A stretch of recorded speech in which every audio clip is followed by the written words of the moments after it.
Rairangpur ଲ୍ୟାମ୍ପରେ Omfed parlour ଏବଂ NAFED store ଲୋକାର୍ପିତ। ଓମଫେଡ୍କୁ ପଞ୍ଚାସ୍ତରରେ ପହଞ୍ଚାଇବା ପାଇଁ ବ୍ୟାପକ ପଦକ୍ଷେପ ନେଇଛନ୍ତି ରାଜ୍ୟ ଏବଂ ରାଜ୍ୟ ବାହାରେ ଓମଫେଡ୍ ଏକ ସ୍ୱତନ୍ତ୍ର ପରିଚୟ ଅଛି। ଓମଫେଡ୍ର ପ୍ରଚାର ପ୍ରସାର ଏବଂ ଗ୍ରାମାଞ୍ଚଳରେ ବ୍ୟବସାୟ କରିବା ସହ ଗ୍ରାମାଞ୍ଚଳର ଲୋକଙ୍କ ଆର୍ଥିକ ବିକାଶରେ ସହାୟକ ହେଉଛି। ଓମଫେଡ୍ ଦୁଗ୍ଧ, ଦହି, ମିଠା ଦହି, ଛେନା ପୋଡ଼, ଘିଅ ପ୍ରଭୃତି ସାମଗ୍ରୀ ପ୍ରସ୍ତୁତି ହେଉଛି। ଏହାକୁ ସମସ୍ତଙ୍କ ପାଖରେ ପହଞ୍ଚାଇବା ପାଇଁ ରାଜ୍ୟ ସରକାର ଓମଫେଡ୍ ସଂସ୍ଥା ସହାୟତାରେ ରାଜ୍ୟର ପ୍ରତ୍ୟେକ ଲ୍ୟାମ୍ପ ସମବାୟ ସମିତି କାର୍ଯ୍ୟାଳୟରେ ଓମଫେଡ୍ ପାର୍ଲର ଏବଂ ନାଫେଡ୍ ଷ୍ଟୋର ଖୋଲିବା ପାଇଁ ପଦକ୍ଷେପ ନେବା ସହ କାର୍ଯ୍ୟ ଆରମ୍ଭ କରିଛନ୍ତି। ଆଜି ବୁଧବାର ଦିନ ରାଇରଙ୍ଗପୁର ଲ୍ୟାମ୍ପର ପରିଚାଳନା ନିର୍ଦ୍ଦେଶକ ଲୋପାମୁଦ୍ରା ମହାନ୍ତଙ୍କ ସଭାପତିତ୍ୱରେ ଆୟୋଜିତ ଉଦ୍ଘାଟନୀ ଉତ୍ସବରେ ନୂତନ ଗୃହରେ ଓମଫେଡ୍ ପାର୍ଲର ଏବଂ ନାଫେଡ୍ ଷ୍ଟୋର ମୁଖ୍ୟ ଅତିଥି ଜିଲ୍ଲା DRCS ଅଶୋକ ପାଣି ଯୋଗ ଦେଇଥିବା ବେଳେ ସମ୍ମାନିତ ଅତିଥି ଭାବେ ଲ୍ୟାମ୍ପ ସଭାପତି ସୁଗଦା ମାରାଣ୍ଡି, ARCS ତୁଷାରକାନ୍ତ ମହାନ୍ତି, କରଞ୍ଜିଆ ARCS ବସନ୍ତ ନାୟକ, SRCS ମିର୍ଜା ହେମ୍ବ୍ରମ, ଓମଫେଡ୍ ମ୍ୟାନେଜର ନିତେଶ କୁମାର ମହାରଣା ପ୍ରମୁଖ ଯୋଗ ଦେଇ ଫିତା କାଟି ଉଦ୍ଘାଟନ କରିଥିଲେ।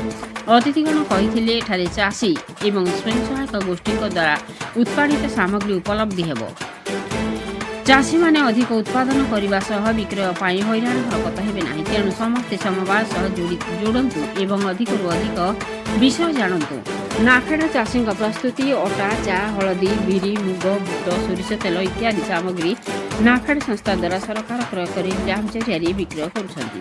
ତେଣୁ ନିଜ ଘର ପାଖରେ ଚାଷୀ ସୁସ୍ୱାଦୁ ଓମଫେଡ୍ ପ୍ରସ୍ତୁତି ବିଭିନ୍ନ ସାମଗ୍ରୀ ସୁଲଭ ମୂଲ୍ୟରେ ଉପଲବ୍ଧ ହେବ। ଓମଫେଡ୍ର ଚାହିଦା ପାଇଁ ଚାଷୀମାନେ ଅଧିକ ଗୋପାଳନ କରି ଓମଫେଡ୍କୁ ଉଚିତ ଦରରେ ବିକ୍ରୟ କରି 2 ପଇସା ଲାଭ କରିବେ। ଗୋମାତା ଆମକୁ ବହୁତ ଅଛି ଦେଇଛି ଗୋବର, ଦୁଗ୍ଧ, ଔଷଧୀୟ ଗୋମୂତ୍ର, କ୍ଷୀର ଇତ୍ୟାଦି।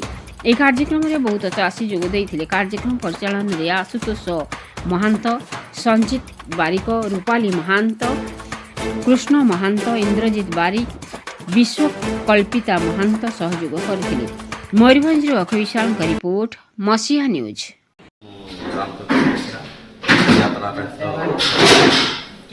ଆଜି ଯେଉଁ ଚାଷୀମାନଙ୍କର ଏମାନଙ୍କର ସଚେତନ କାର୍ଯ୍ୟକ୍ରମ ଅନୁଷ୍ଠିତ ହୋଇଯାଇଛି ଏବଂ ଏହି ଅବସରରେ ଚାଷୀମାନଙ୍କୁ ବହୁତ ସମସ୍ତେ ସୁରୁଖୁରୁରେ ହୋଇଯାଇଛି। ଏ ବର୍ଷ ମଧ୍ୟ ଭଲ ଭାବରେ ବିଗତ ବର୍ଷ ଯେହେତୁ ହେଇଥିଲା ସୁରୁଖୁରୁରେ ଏ ବର୍ଷ ଦେବେ ଆଉ ଟଙ୍କା ଲେଖାଏଁ ଚାଷୀମାନେ ପାଇବେ, ତାଙ୍କର ବ୍ୟାଙ୍କକୁ ଯିବେ।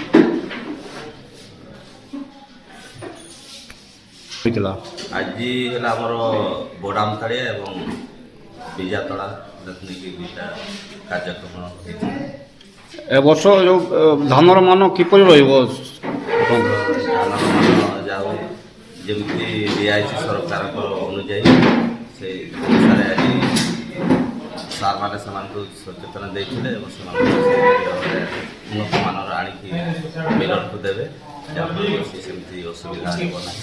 କେବେଠାରୁ ଧାନ କ୍ରୟ ଆମେ ଭାବୁଛୁ 24 ତାରିଖ ଦିନ ଆରମ୍ଭ କରିବୁ ବୋଲି ଆଶା କରୁଛୁ। ବର୍ତ୍ତମାନ ଏପର୍ଯ୍ୟନ୍ତ ପହଞ୍ଚି ନାହିଁ। ତ ଏ ବର୍ଷ ଆମର 760 ଜଣଙ୍କର ଅନଲାଇନ୍ କରାହେଇଛି। ସେଇ ଦେଖିବା ସମୟ କରିବୁ। ଧନ୍ୟବାଦ। ବୋଡ଼ାମତାଳିଆ ଲ୍ୟାମ୍ପସର ନୂତନ MD ଆଉ ବର୍ତ୍ତମାନ ଚାଲିଥିଲା ଆମର ବିଜାତଳା ଓ ବୋଡ଼ାମତାଳିଆ ଚାଷୀ ସଚେତନତା ଶିବିର। ଚଳିତ ବର୍ଷ ଆମର ଯେଉଁ ଧାନ ମାନେ FAQ ଧାନର ଯେଉଁ କିଣା ହେବ ତା ବିଷୟରେ ଗୋଟେ ଟ୍ରେନିଂ ପ୍ରୋଗ୍ରାମ୍ ରଖାଯାଇଥିଲା। ଏଥିରେ ଆମର ARCS ଅଫିସର ମନୋରଞ୍ଜନ ବେହେରା ସାର୍ ଆଉ ଆମର ପ୍ରେସିଡେଣ୍ଟ ବିଜାତଳା ଲ୍ୟାମ୍ପସର ଆଉ ବୋଡ଼ାମତାଳିଆ ଲ୍ୟାମ୍ପସର ପ୍ରେସିଡେଣ୍ଟ ମଧ୍ୟ ଏଥିରେ ଯୋଗ ଦେଇଥିଲେ।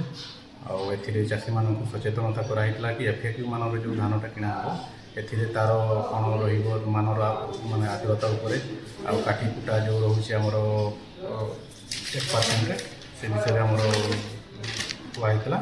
ଆଉ ଏଥିରେ ଆମର ପଞ୍ଚାୟତରୁ ବି ଆମର ସମସ୍ତ ସରପଞ୍ଚମାନେ ମଧ୍ୟ ଯୋଗ ଦେଇଥିଲେ। ଏଥିରେ ଆମ ଚଳିତ ବର୍ଷ ବୋଡ଼ାମତାଳିଆ ଲ୍ୟାମ୍ପସର 723 ଜଣ ଚାଷୀ ପଞ୍ଜୀକୃତ ହୋଇଛନ୍ତି। ଆଉ ସେମାନେ ଭେରିଫାଏଡ୍ ଫାର୍ମମାନଙ୍କୁ ଧାନ କିଣା ଯିବାର ARCS ରାଇରଙ୍ଗପୁର, ସରପୁର ରାଇରଙ୍ଗପୁର। आज आम रायरंगपुर लेम्स आनुकूल्य नाफेड स्टोर आउ ओमफेड पार्लर शुभ उद्घाटन है। यह समवाय को नूतन दिगरे आगे नवारे सहायक हम। भारत सरकार तथा ओडिशा सरकारंकर प्रचेष्टा बल आज आम मॉडल बाइल करी विविध माने लेम्स को स्वावलंबी करने विभिन्न जिनस नहीं लेम्स रो अर्थनैतिक तथा आमर ग्रामीण रे जो थिबा मेंबर्स मानकर अभिवृद्धि केमती घटिब आर्थिक अभिवृद्धि ताहा प्रचेष्टा रे आमर लेम्स रो सभ्य प्लस कर्मचारी अविरत माने प्रचेष्टा करि चलचंती। तेणु यार प्रथम सोपान आम ये उद्घाटन करले जोटा कि समस्त को यहाँ सुलभ मूल्य जोगे दे पार। ओमफेड तो गोटे समवाय ऑर्गेनाइजेशन नाफेड भी गोटे समवाय ऑर्गेनाइजेशन ता माध्यम अति सुलभ मूल्य लोक मानू ठीक जिनस आम दे आम लोक सहित जोड़ी हो जाऊे और भारत को एक समृद्धशील कर सहायक हो।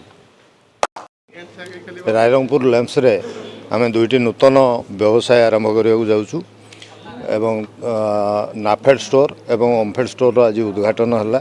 आम लैम्प्स व्यवसाय विविधीकरण प्रचेष्टारत।